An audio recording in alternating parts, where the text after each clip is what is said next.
Hey folks, Doug Blake with Body Design University. Happy New Year and welcome to another weekly study. Today we are going to talk about something a little bit different. I wanted to look at what are known as the expand your knowledge sidebar or boxes that are in some of the chapters in the 6th edition. Now in this case, in chapter 3, which is the behavior change, one of the behavior change chapters, there's two expand your knowledge boxes that are really very interesting: willpower and locus of control. Why am I going over this with you? Well, look, first off, for the most part, there's not a whole lot of questions that are going to be asked from the expand your knowledge boxes throughout the entire textbook anyway. I mean, in chapter 3, there's only 2 of them, and throughout the entire textbook, you may have a couple in each chapter. But here's why I wanted to go over these with you, particularly in chapter 3, is because the 2 topics that they talk about are really, really important. Here's what we see quite often in the Facebook group. Some really, really good questions and very pertinent questions related to, given all the information that I'm learning, and there's a ton of it in the ACE textbook, how much of it am I actually going to be using in the real world? Now, keep in mind, at Body Design University, our goal is to get you, help and assist you to pass the ACE exam on the first attempt.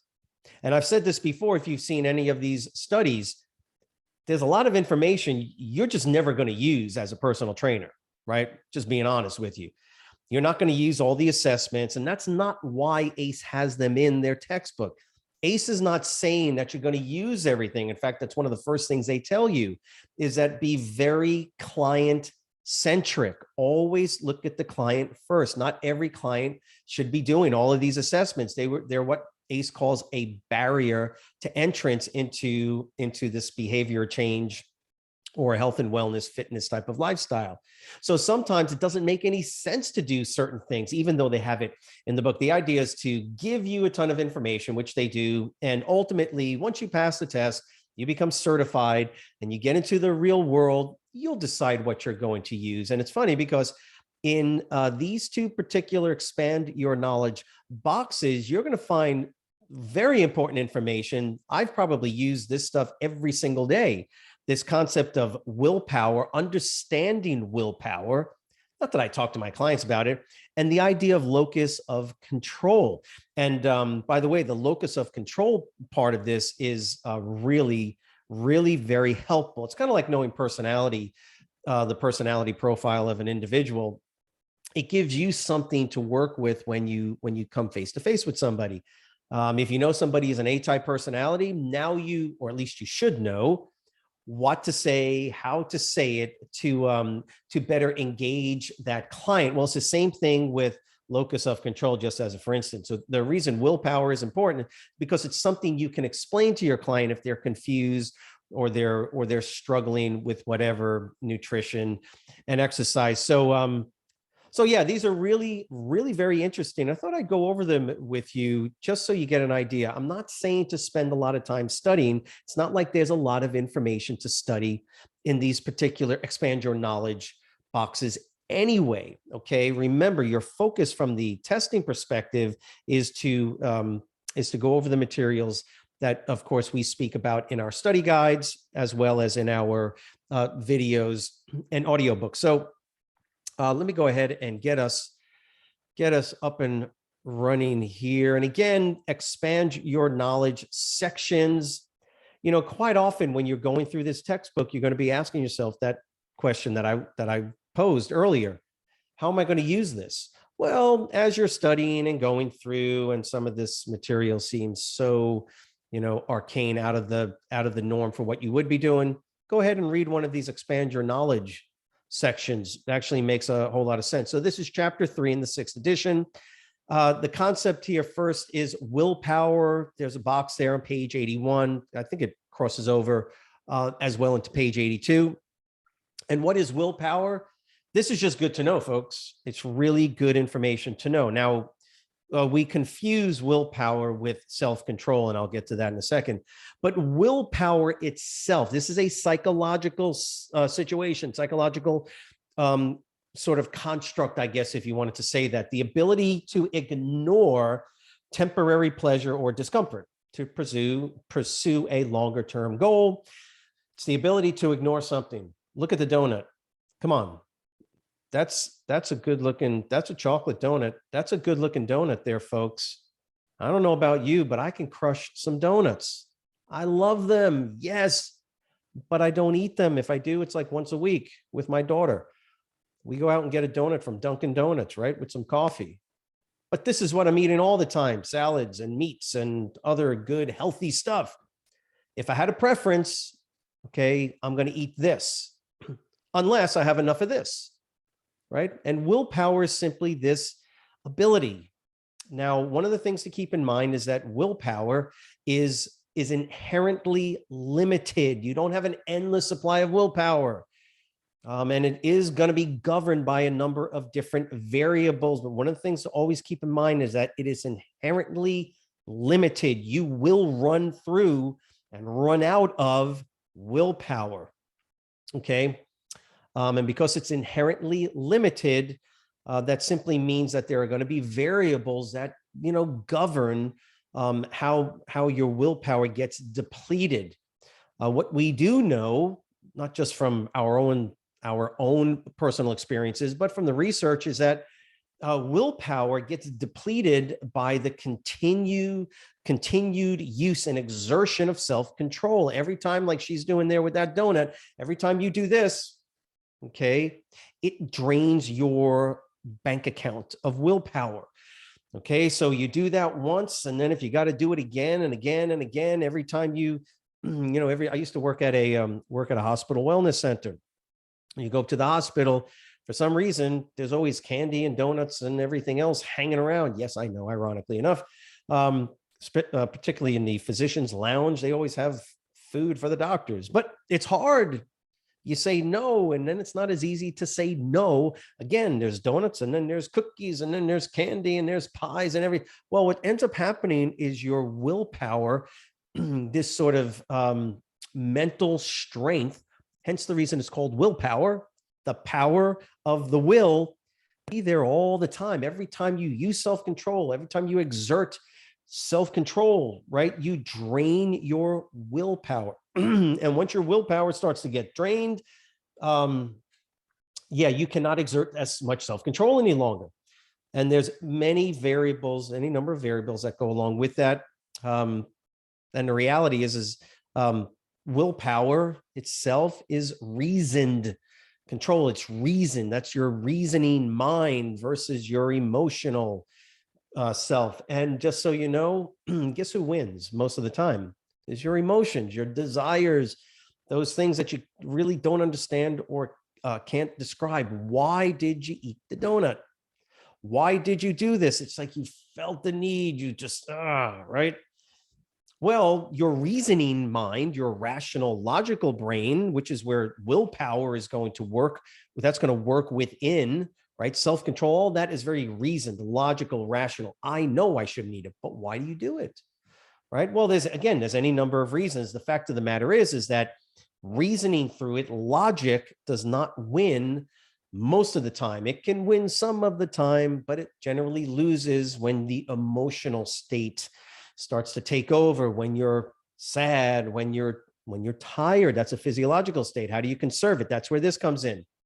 How do you conserve willpower so that you do have the ability to exert self-control at those times when you need to? Planning is the key. Planning is the key.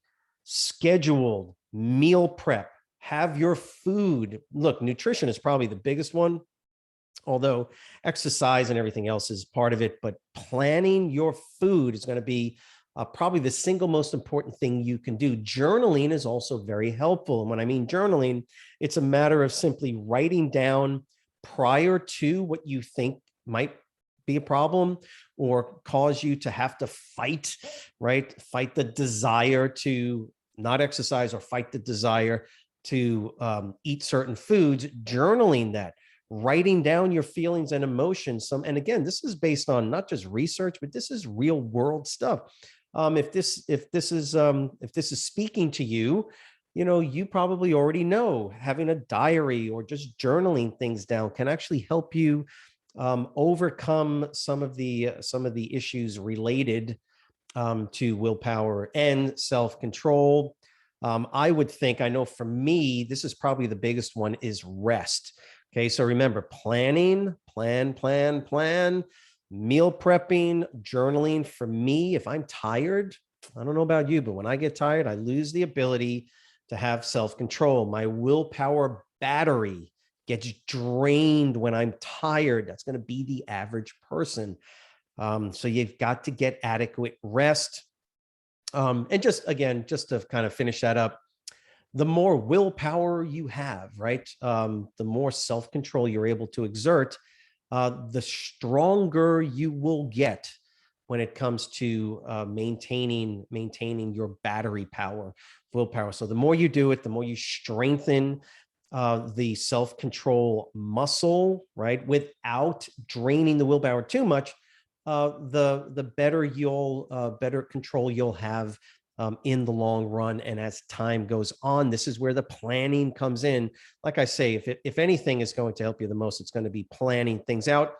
Journaling, of course, is good, and rest, like I said. So that was the first expand your knowledge box. Read through it. It's got a real good explanation. There are some examples in there as well. Expand your knowledge, the locus of control components of behavior change, critical. What is locus of control? Some folks just have a tough time kind of understanding it, but it's really pretty simple. This one is on page 90.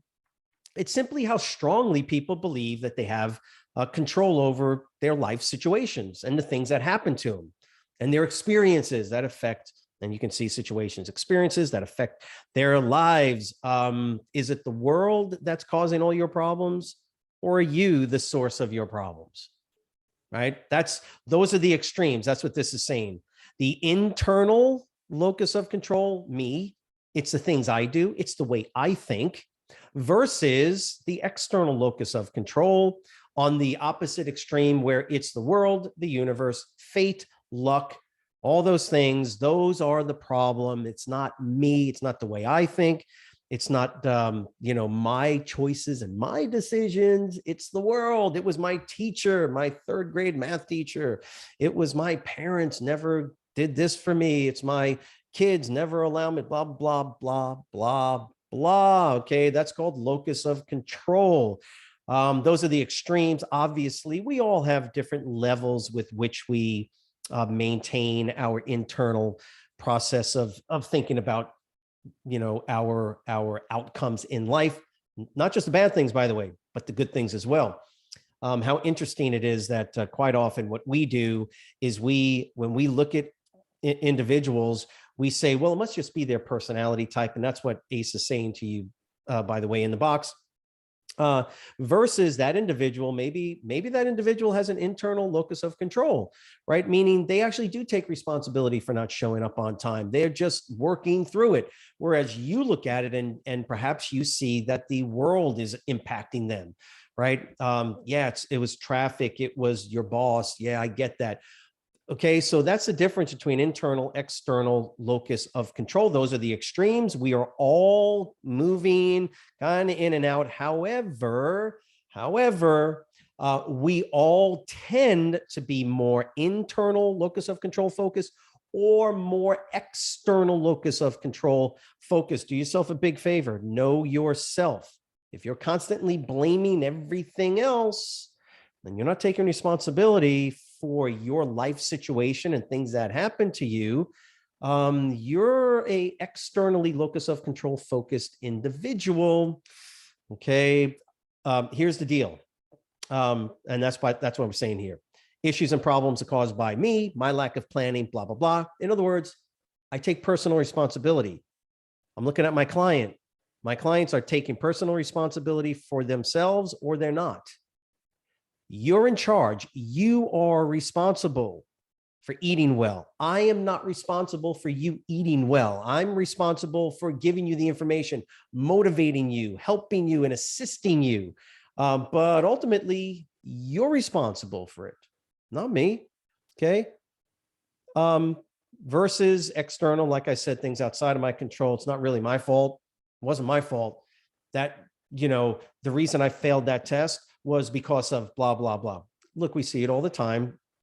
And just keep in mind, this is just an issue that some people have, is they will find that the external environment is what causes their problems and situations. And so you've got to be careful. When you take this ACE exam, there's always two types of respondents in the Facebook group. Okay. One is, I failed because I didn't study enough. And I know I didn't study enough, and I'm not that's taking personal responsibility. The other is, the questions didn't look, I failed because the questions didn't look anything like the practice exam questions. Exactly. Yeah, please don't expect practice exam questions to be anything like the actual test. That's the whole point, is that if you know the information, it doesn't matter what the question looks and smells and tastes like. You either know it or you don't. Personal responsibility, not taking personal responsibility. With your clients, it's the same thing. Of course, what is the question? How do I shift from external to internal? How do I start taking responsibility for my life circumstances? How do I help my client to start taking personal responsibility? And by the way, here's the thing. Individuals, you, me, our clients, those individuals that take personal responsibility, that have a more internal focused locus of control, always achieve better and always achieve more. It's just the reality of it. Research design models, many different model designs out there, all show the same thing. And you know it as well as I do, that when we take responsibility, when we feel like we have control, we're able to change our behaviors. We're able to change our mindset. When I feel like it's fate, when I feel like it's the universe, some crazy thing doing things to me and I have no control, guess what? I'm just going to sit back and go, I got no control over it anyway, versus grabbing the bull by the horn and saying, oh, no, I'm responsible. And this is the thing about locus of control. That's why I'm glad that it's actually ACE put it in there. They could probably, in my opinion, spend an entire chapter in behavioral change, because this is one of the things you've got to help your clients with. Why? Because many of your clients have a lot of negative external locus of control verbiage. Okay. They don't feel like they can change their bodies. They don't feel like they can move into different routines. And your job as a trainer is to help them and motivate them into that. Don't allow negative self-talk and doubts and all these. That's one of the reasons why ACE has that ABC methodology. Ask open-ended questions. Listen to people. Absolutely listen to people. Collaborate with individuals. Once you've established where their locus of control, if it's external, very external, I mean, they are way over, they have no control over their food, they have no control over their schedule. Those are the areas where you have to tap in and help and collaborate with your clients. Okay. Ask the open-ended questions. Well, if you could do this, then what would it look like if we were able to work on a better schedule? Or what would it look like if you were able to buy the foods you wanted to buy? Those are open-ended questions. And this allows your client to now ultimately start to feel like they can take a little bit more control over those things. That is the goal.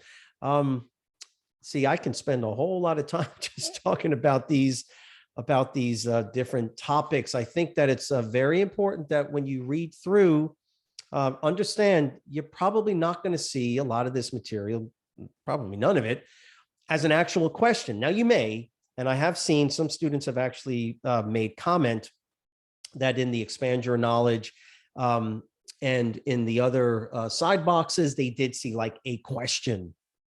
So if you do see a question, it's not going to make or break you generally. I just think that it's really, really relevant information for you to use once you pass the exam in the real world when you're actually training people. So again, I hope this was helpful. Please keep in mind, Corey and I do a Q&A every Wednesday at 2 p.m. Eastern Standard Time. Please come on, ask questions as well. Make sure that you are asking questions in the Facebook group. Just let us know and we'll do a weekly study on it. Well, again, have a great weekend. And if we can be of any assistance, we are more than happy to help you. So have a great weekend again, and we'll see you next week. Bye.